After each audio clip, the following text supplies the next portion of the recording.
Take me out to left field. Give me a shot of Fireball. Give me some high fives from Mark Pena and a hug from Jeff Cross as we stand on top of the tables. Hearing the horns, that's a blast. For it's 1, 2, 3 shots from the cannon with the ladies of left field. Hey y'all, it's game time with the ladies of left field. Technically this right now is just one lady of left field, Jordan here. Everyone has had a pretty crazy week, so we couldn't get together to record an entire episode for you guys, but fret not, we will be back next week with a Texas versus Texas A&M baseball series recap. The women are playing Oklahoma. We got the Masters, like a whole bunch of exciting things. So check back in with us next week. But to celebrate Texas State's win over the Aggies, we are bringing back this episode from one of our faves, Ty Harrington. So please enjoy and please check back with us next week. See y'all in left field. Hey, y'all. It is game time with the ladies of left field. I am Jordan here with Katie and Casey. Hello. Hey, y'all. Today, we have a very special guest on our podcast, Coach Ty Harrington. Woohoo! Many of you, of our listeners out there, know him as the longtime coach at Texas State. He was there from 2000 to 2019. But if you are even more of a Longhorn baseball fan, you know he was a letterman in the late 80s or the middle 80s. He was on our great baseball teams, and he also was a student and graduate assistant coach with Coach Gus, Coach Bethay, and some of our glory times back then. So we're very excited and happy that you are joining us, Ty.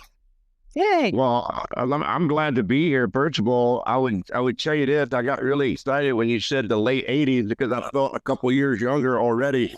haven't been on already on the show. I was like, well, man, it could have been, the 90s. And so, but no, I love it. You put it there. It was a glory days. It's crazy.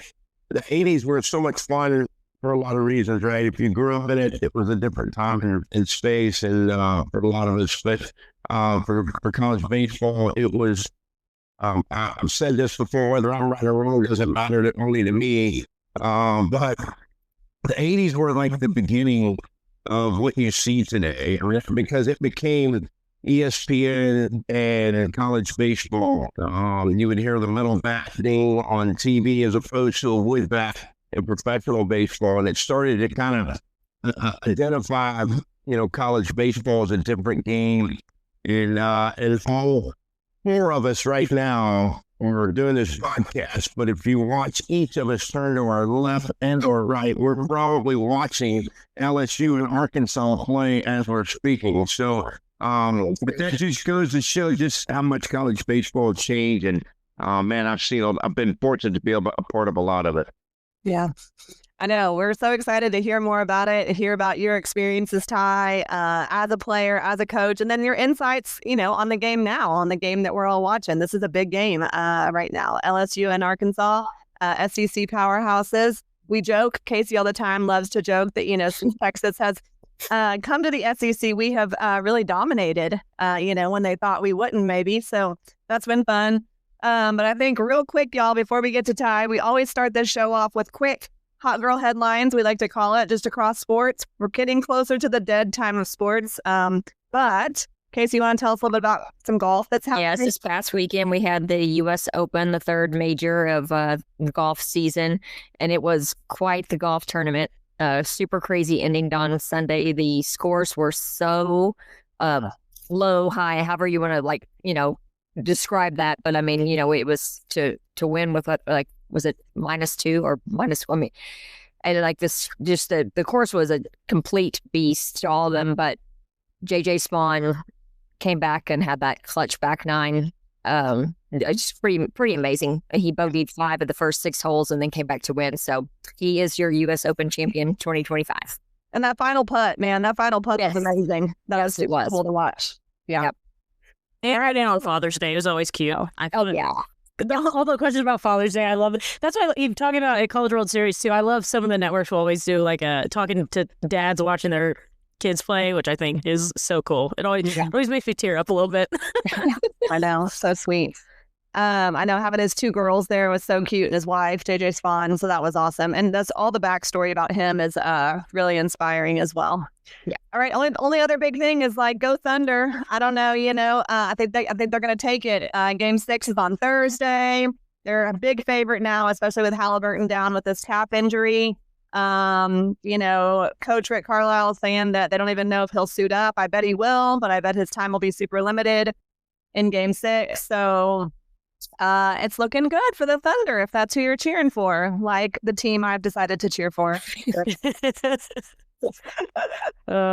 And the only other thing, if we put a bow on the NHL season, Florida Panthers are back-to-back NHL champions. That will be my last hockey update until the Stars hire a new coach. So there you go. You're done listening about hockey. One more quick little tidbit is Mia Scott, our softball Longhorn, got drafted by the Volts, which is Kat Osterman is the coach for that. So she's stepping into the professional ring, if you will. And I guess she had said she wasn't going to. And then I guess I'm not sure how all that works, if they just drafted her and took a chance that she would change her mind. I don't know. But anyway, so good for her. Yeah, good for me.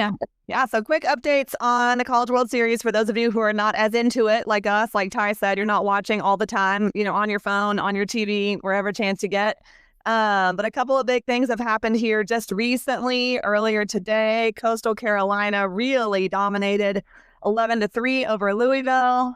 And the Coastal winning streak is pretty awesome. It's like a 26-game winning streak. They're 56-11 right now. And so, they're securing a spot in the best of 3 title series. So I don't know. I'm here for it. Go Coastal. Any thoughts on Coastal, y'all?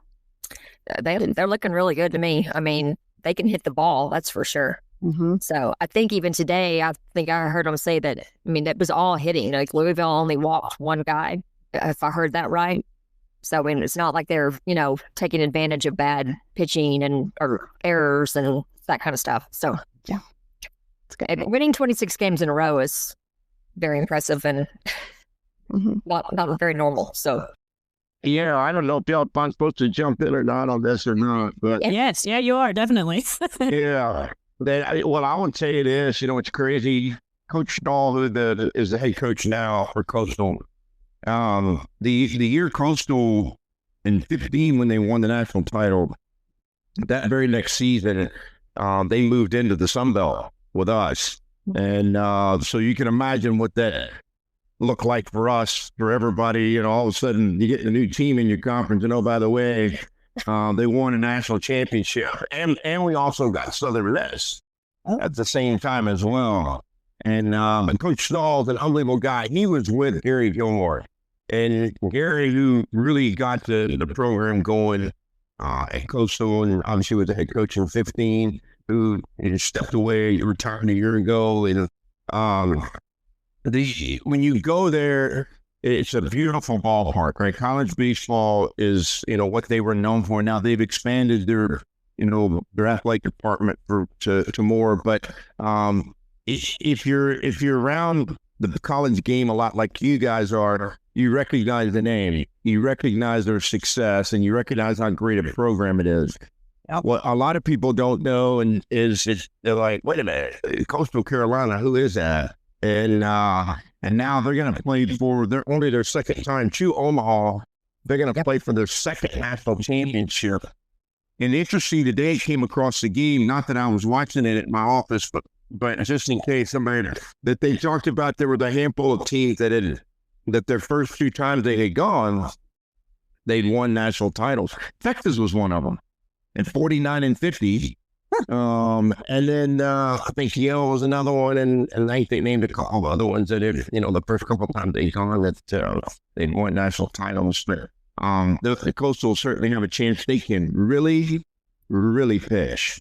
Yeah, I mean, really fish. And I had them here 3 times in San Marcos, when they played Texas State. They won 1-0 game one, lost game 2, 1-0. They came back and I think and won 5-0 or something like that. And I think that there was hardly any runs scored.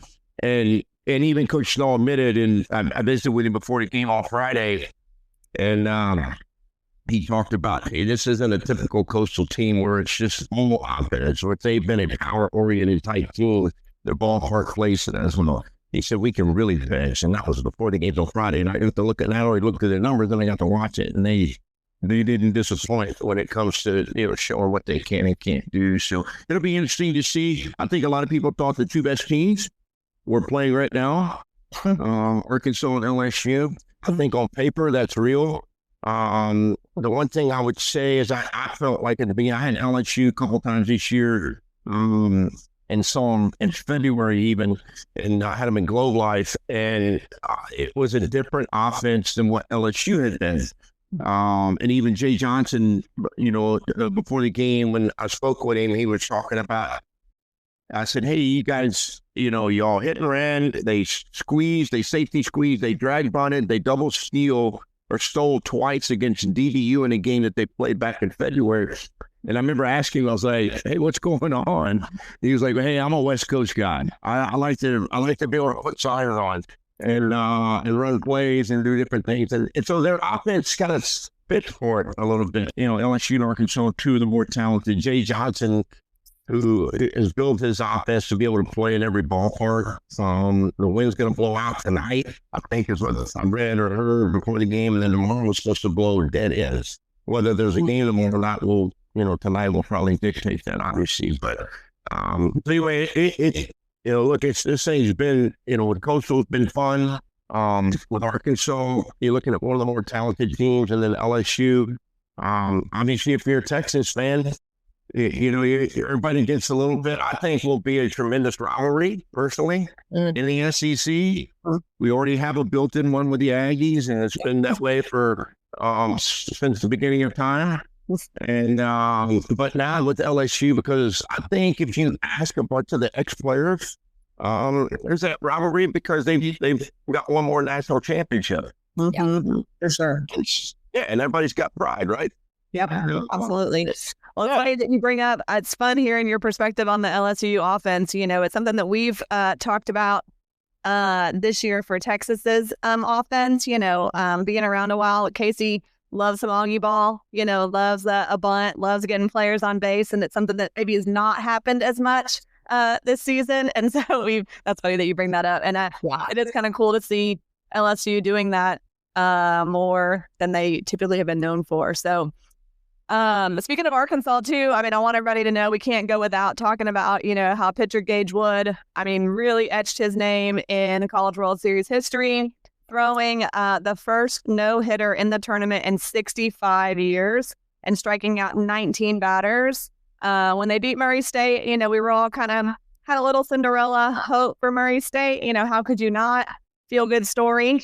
But yeah, the pitching of Arkansas is looking, pretty solid as well. And I think Arkansas caught a break too, and we'll see if it paid off because coming through the loser bracket, they used one arm in that game that day, right? And then LSU, they had to start a game, use one of their arms, and then stop the game and then go to the next day and end up using multiple arms to finish that game. And then when if they're able to beat LSU, it possibly could come into play. Yes. I did. There was one little tidbit though that I was like, was the other two, the very first no-hitter thrown at the College World Series was by a Longhorn, Jim Erler, in 1950. So it's kind of like, okay, they still haven't one-upped us. We already had that in the record. I'm very much like that. I know. Gotta love. Casey has the best UT facts, man. She's always making sure that we're still like a little on top. Yeah. Boy, speaking of pride, there we go. Yep. So here's a question. Ty, what are some of your favorite memories from Omaha personally as a player, like when you got to go as a player and then, on the coaching staff? About, there's the 84 team was my freshman year. We went, they had just won the national title in 83. And Greg Swindell was so good that year, is our freshman year, and he carried us from a pitching perspective that year. I think he had 18, 19 wins. I can't remember how many it was, and maybe 3 or 4 saves along the way too, right? And but that team was I was buried that year before they won it. As I'd signed with Texas, my dad and my mom drove up there and went to watch the games, and then hurried home so we could watch the final games on ESPN to watch the last couple of games that we weren't there. And but it was my first time to put a uniform on and to be in a dugout at Rosenblatt Stadium. So that will always be a special moment in my life to have been a part of that '84 team, and ended up getting beat by an Aggies team and Fullerton and Eddie Delzer, and got beat, and but still played the national championship game. Very few people can talk about how being in national championship games. And one thing I will remember, and this is interesting, it happened that night after we got beat by Fullerton. Now, we were waiting on our yellow bus, a yellow belly school bus, to pick us up, and all the Texas fans were always, hanging around right outside the bus. And then, everybody, it was a really emotional night. We got to meet our parents, everybody. When it all started to slow down, we were waiting on the bus there. We were waiting at the bus. Now, the bus was there, and we were waiting for Coach Gus, and, who knows, I can't remember who the players were that were finishing their interviews, and we were all just standing out there. And Doug Otto said one of the most incredible things, that he didn't mean anything other than it was the truth. And he looked at us, there was about 5 of us standing there, and he goes, who remembers finishing second? And I was just standing there as a little snotty-nosed, freshman, and I was like, ugh. He goes, the guys who do. Mm-hmm. And at that moment, another, 4 or 5 guys came off the bus, and everybody was waiting, still. And everybody caught on to the conversation. And it was the first time that there was this conversation about, we're coming back. We'll be back next year, right? We'll be back to win. And as it turned out, we were back in '85. We came back again. Unfortunately, got beat in the national championship game again in '85, and what was the best, probably overall team I'd ever played on by far, as far as talent and just offense. There was just so many things about that World Series that year alone. Was Will Clark and Paul Merrill, those guys sneaked in. Pete Incavillion, all the Oklahoma State guys, all of our guys that were, big leaguers out of that team, Arizona State, Bonds, McDowell, Denver, all those guys were, it was the most, big league riddled, World Series you could imagine. And there we were with a chance to win it, and ended up, unfortunately, weren't able to get it done. But I just remember that next day that right before we all got on the bus, from everybody going, we'll be back. Now think about that, how hard that is to make it all the way back again to a national championship game. And so that was the memories of, believe it or not, you would walk into Rosenblatt as a team while the other game was going on. Yeah. And one of our guys had like this stereo system on their shoulder. We were walking in, listening to some song, it was like our team walk into Rosenblatt with fans already there, right? Because there was a game going on. Yeah. And then I'll share this one last thing with you. So in '87, my senior year, we were in the back out in the outfield taking BP or doing something like that. I can't remember exactly what it was. And Ben McDonald was throwing for LSU against Stanford. And the bases loaded, they brought Ben in. And I was going to finish what I'm about to say, and it's only in my mind that's what matters most. But to me, and that was that, Ben ended up giving up a grand slam to Paul Carey, and Stanford won. And he got Paul Carey out with 2 outs. We would have played LSU, and LSU's pitching staff was depleted. And instead, we got Stanford. And I think Mike Messina or McCarthy, I can't remember which one, ended up carving us up and beating us, which was our last game. And we ended up getting eliminated in semifinals, and Stanford went on and won the World Series that year. Mm-hmm. So I mean, Rosenblatt was always, such a cool spot, right? And you're the black dirt, and which was different than most fields, had a different color to it and tint to it, and just how welcoming and how just unbelievable that town and that moment and that time and space in each of our lives and just how special it was will always be a tremendous memory for me. Mm-hmm. I love that.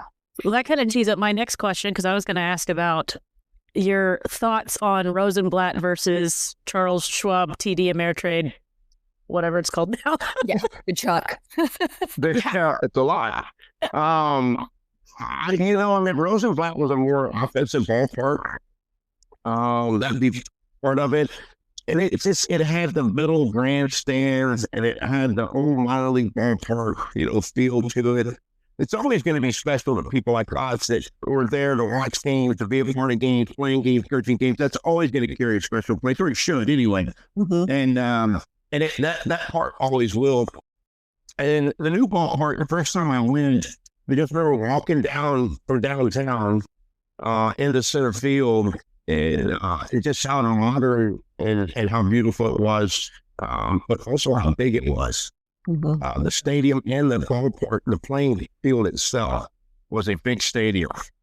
And just, but it was just new.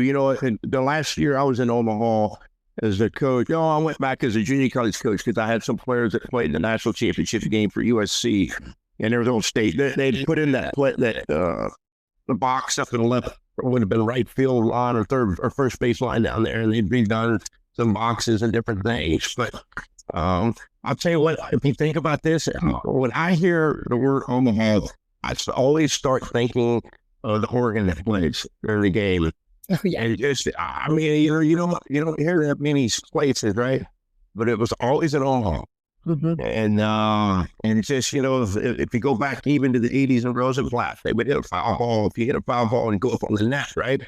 And it would come running down and sliding down there. They'd have a person running out of the gate and run out there and catch the ball off the street, right?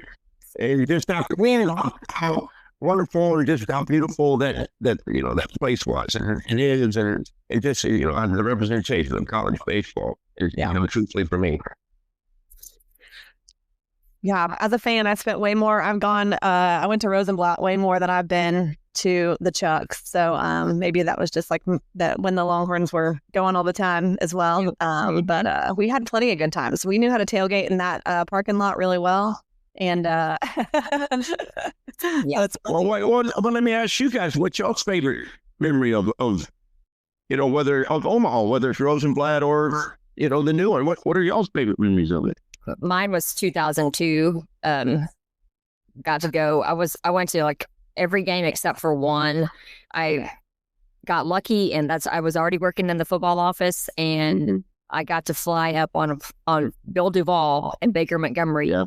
Had a plane, and they were going up for the very first game. And that's Houston Street was, pitching. So they were taking James and Janie, and they were just like, they knew I was such a Longhorn, baseball avid. And they were like, you want to just jump on this? And I was like, yeah, So, went up for that one, just up and back. So that was like, cool, rich person style.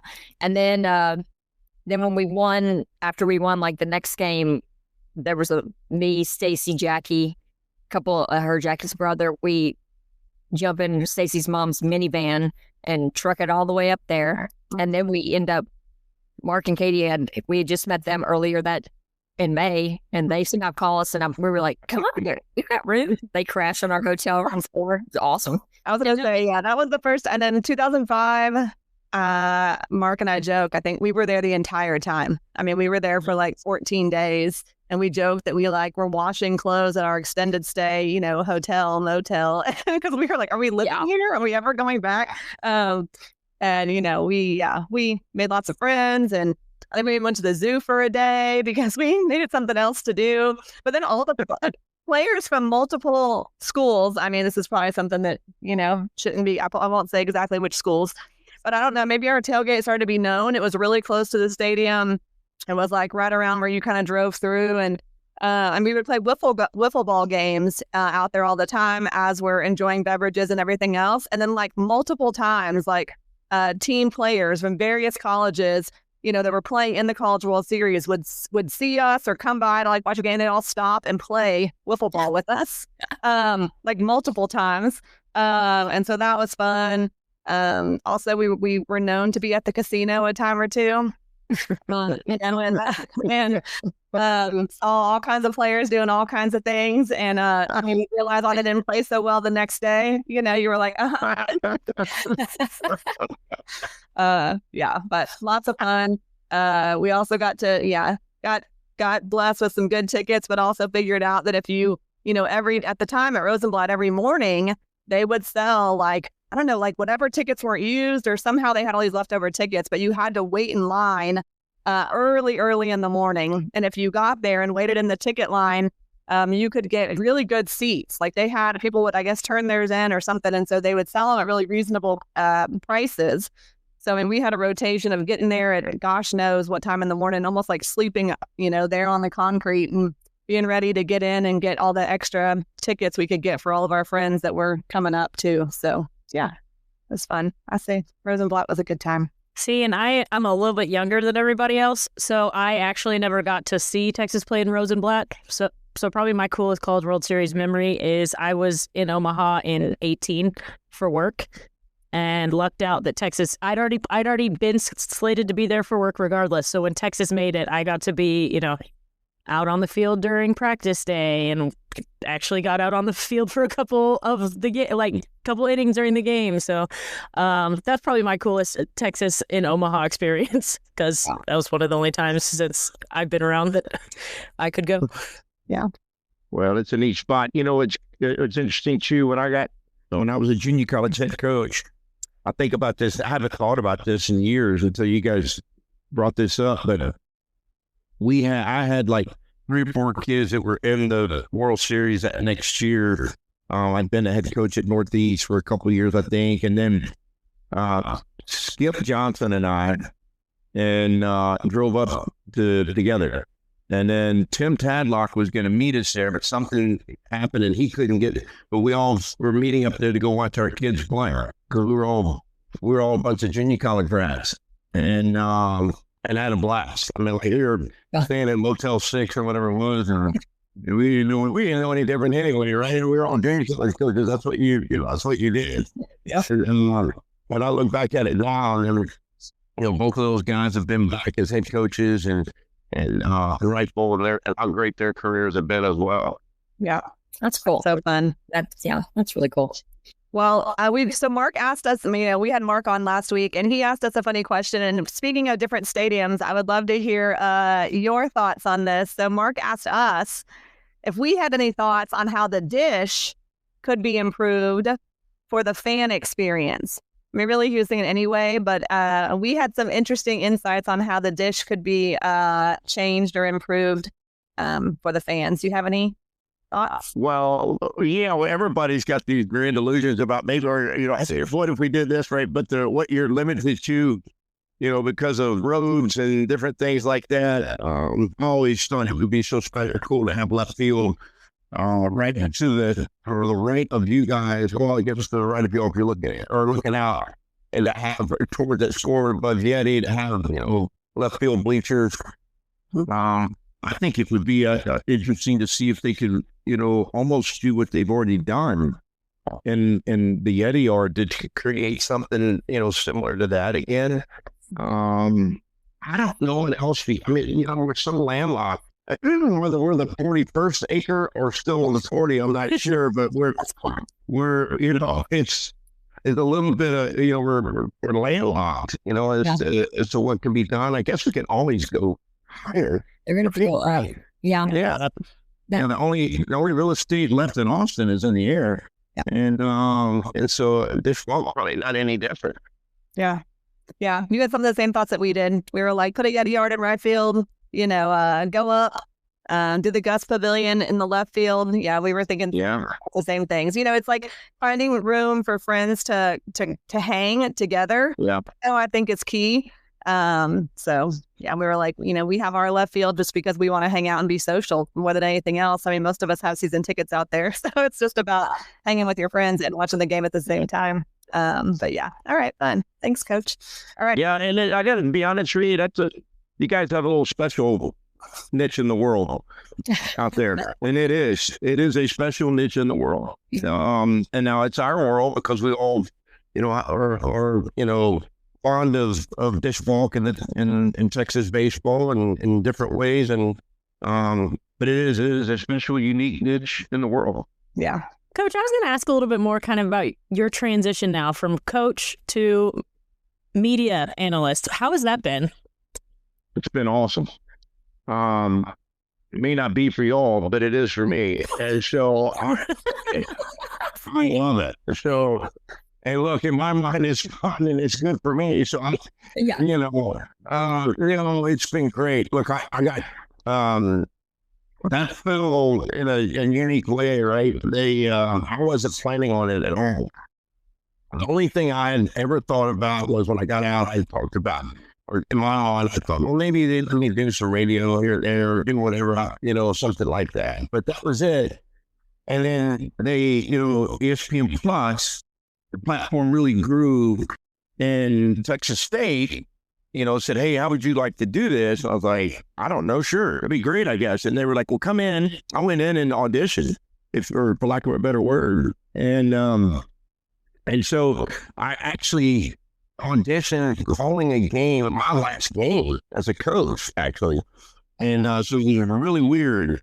And we only did like a couple innings. And then we got done. It was really kind of, after I got done, I was like, I was kind of emotional a little bit too, because I had not seen it, since we'd got beat. We thought we were still moving on into the regionals. And so anyway, but I auditioned with it. And then I liked it. I worked with, a guy who's really, really good. And we worked probably, I don't know how many games. And then COVID hit that next year and shut it down. And then this is a true emotion. I was never out of love with baseball.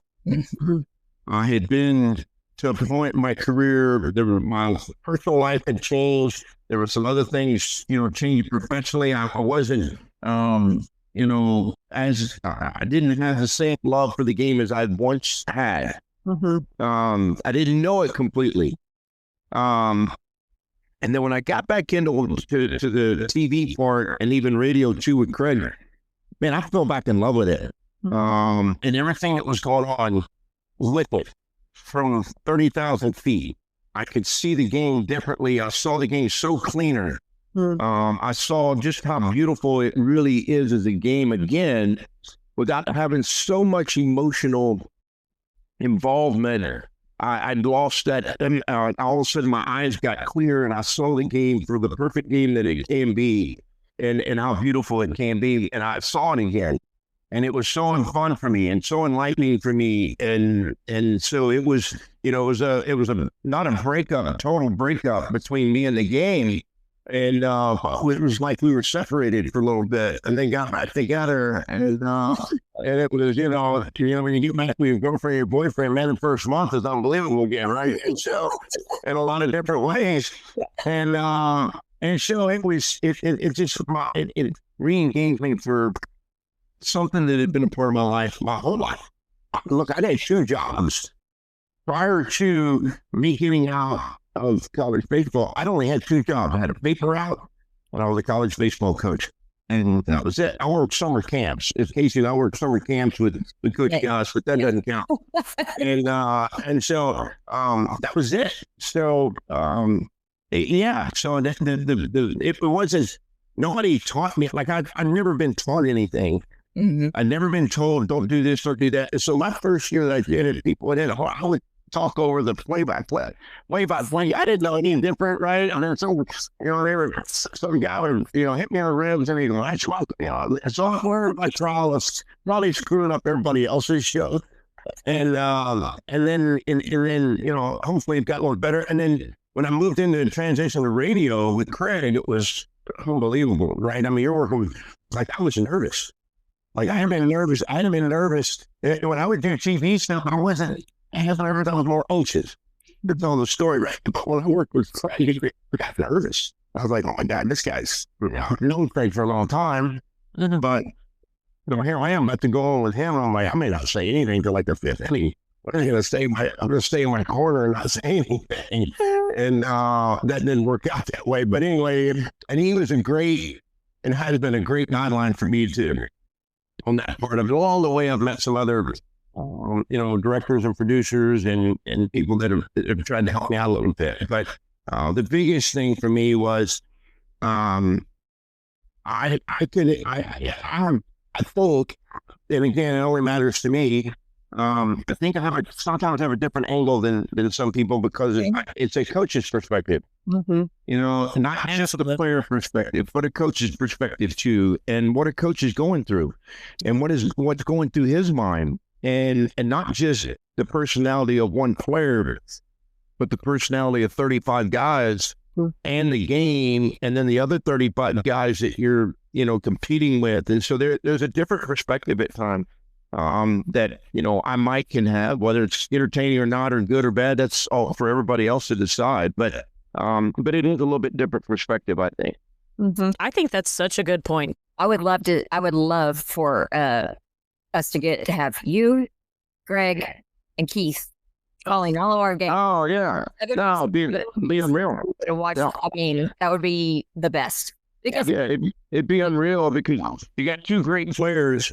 Yeah. In Keith and Craig, and then have done it a long time. I mean, Craig and Keith and Z, and then have been doing it a long time, right? And they're comfortable together and in their sequence and their cadence of how they say things, and then again, I mean, it's my perspective. It's not going to be too much different, but it is.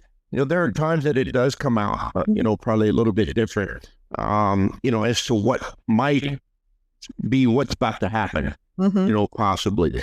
And look, the game, as unpredictable as the game is, it's what might happen is probably a little more predictable, as oftentimes what the outcome is. And I don't know if that makes any sense.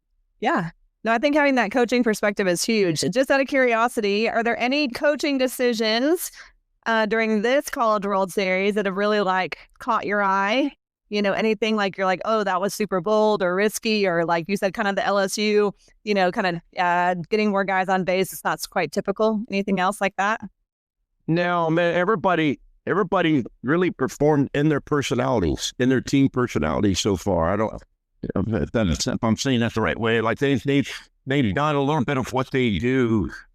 And each of them have different personalities, and they stick with it, or they've stayed with it, so far. The hardest part now is, from a coach's perspective, is managing your arms, to have arms to win, to have arms to stay in it. But ultimately, these 14 teams, these teams want to win the national championship. They're there to win the national championship. Going back to what I just told you, that only people remember who finished second are the people who do, right? So they're trying to figure out, how do we manage our bullpen and our starters to give us a chance to win the national championship. And if you watch them, historically, nobody gets overexposed because they're looking at the next moment. You watch, LSU have to manage it. They got up. So they were able to go to somebody, they were able to pitch in a different way than they would have if they'd have been tied and or chasing a run. And no games tomorrow. They'd had to start putting for another game then. And so all that starts to come into a coach's mind. They'll have a list of, here are the arms we're going to throw today. If it schedules out, it goes right. Here's what we're going to do if it goes sideways. And here's what we're going to do if it goes sideways our way. Yeah. Meaning we're going to be able to throw a guy that maybe hadn't thrown in, a month or whatever that might mean, kind of thing. And, but I think everybody so far, the personalities, everybody's kind of done what they do. Louisville loves to run, they ran something. Everybody, they love to bunt, they did that. You're going to watch Coastal do the same thing, by the way.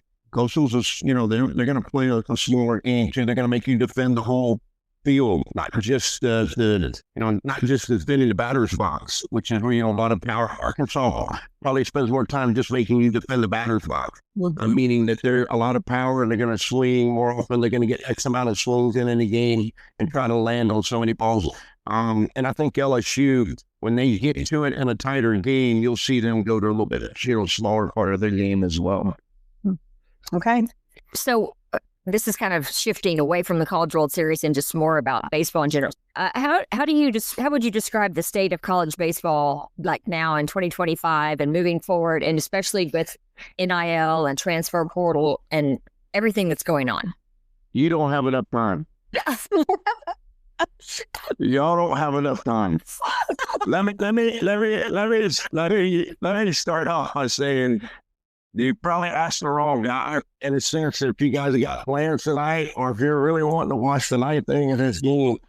And look, let's start with the portal NIL. I think what's been interesting, I've had this discussion only twice so far, and again, right or wrong, it's just it seems to be feeding this way or leaning this way. Is the portal, I think originally, and I think everybody thought was going to lead to a complete separation of some Power 5 programs, and what we've seen is, whether it stays this way, I don't know, but what has been indicated is that some of the other schools have been able to press it and get into, like Murray State, which we would see every 7 years. You'd see a team like that arrive, right? I'm using that number, just sounds good. But the reality is the portal has created this time and space where if you're not playing, you don't have to sit there forever to work your way through it or stay there long enough, and then or have them bring somebody back over the top of you as well, which happens in certain places. And that's nobody's fault. That's just the way that's what the game is right now, and that's the way it is.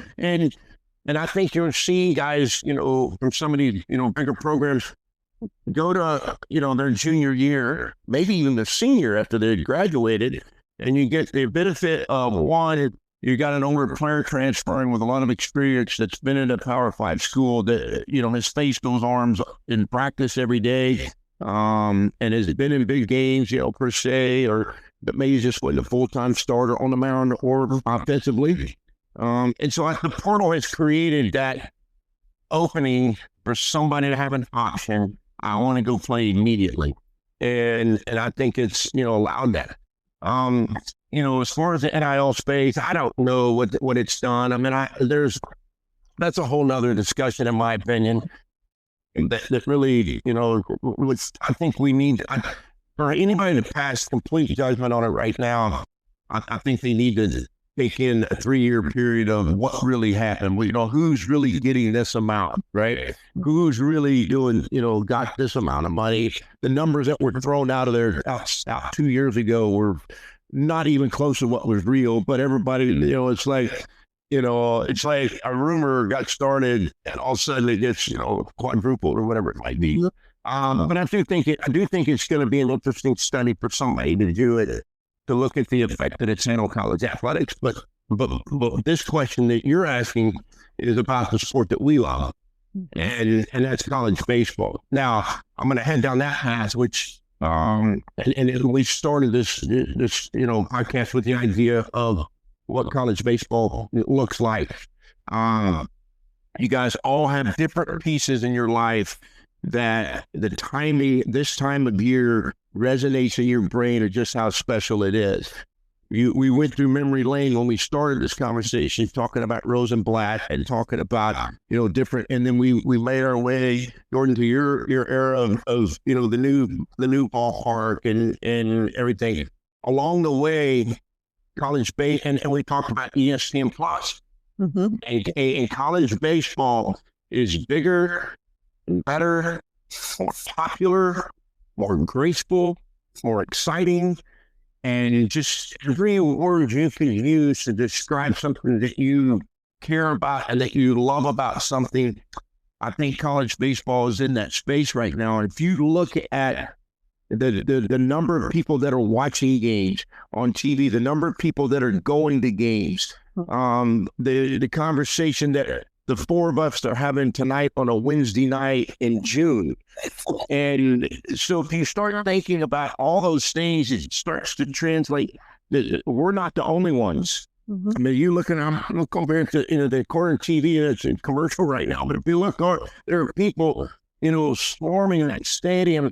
It's the headlines of ESPN at night, and it's all those things that it's that time of year where the dinging of the metal bat resonates, from February till now.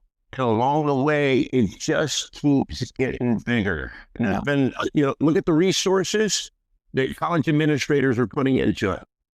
Look at the facilities that are being built around college baseball, because now it's a revenue generating opportunity for schools and an opportunity for people, their universities, to be recognized. Murray State, think about the recognition, Murray State got this. And if you look at what ESPN's platform has done, and ESPN Plus, if you want to watch a game, you can watch it.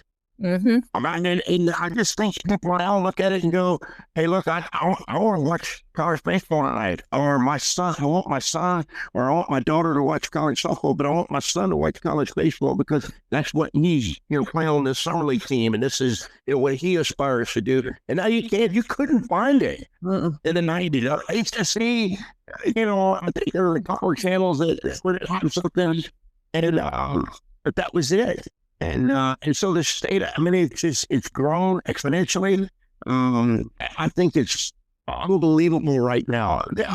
Everything has a fault, right? Everything has a war here and there that we can try to fix a little bit, right? But man, it is just unbelievable. It's on fire right now, in my opinion.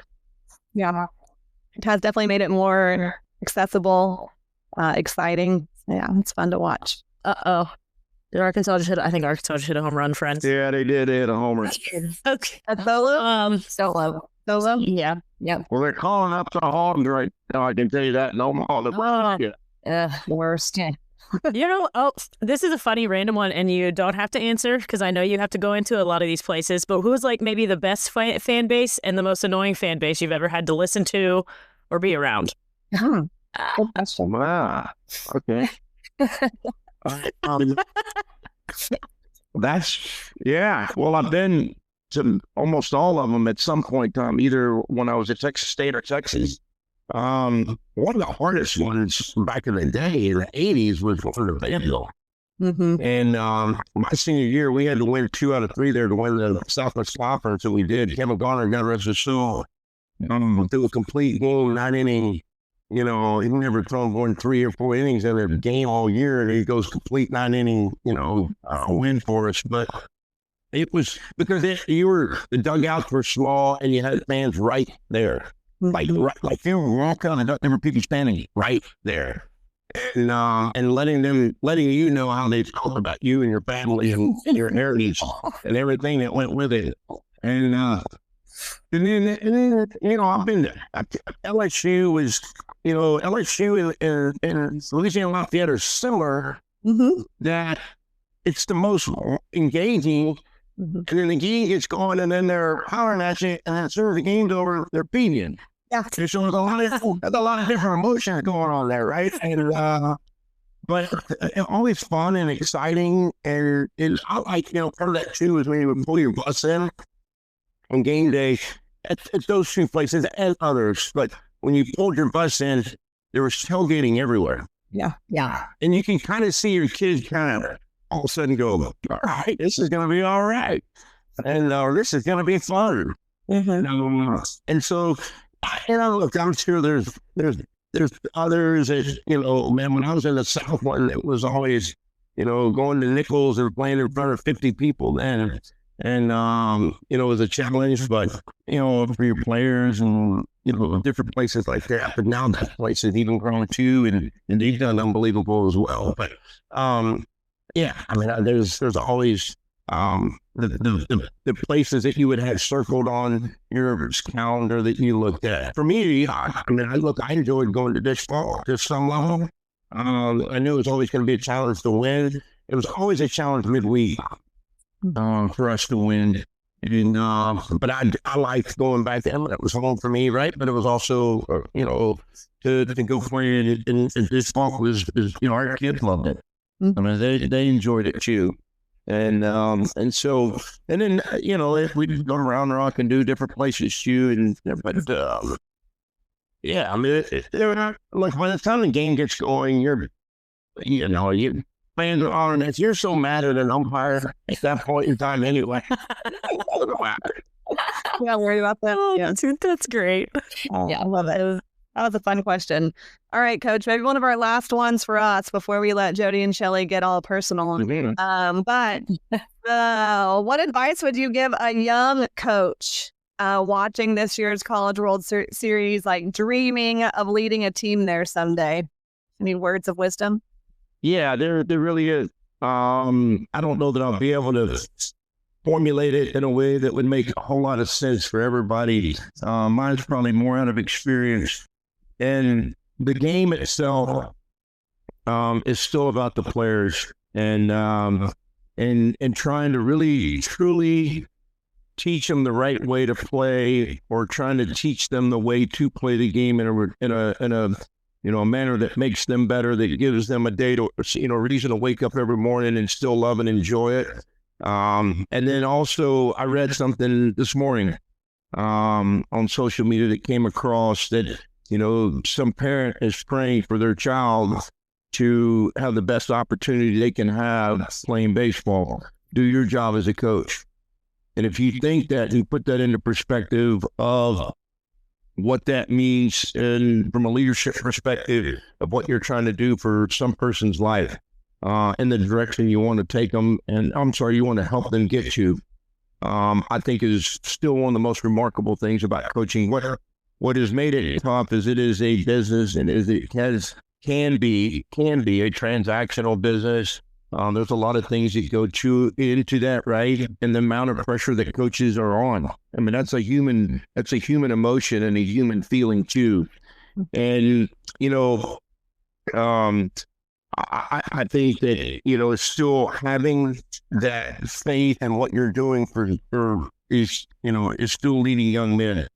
And trying to make their lives better and trying to win baseball games for your university. And that's what you get paid to do.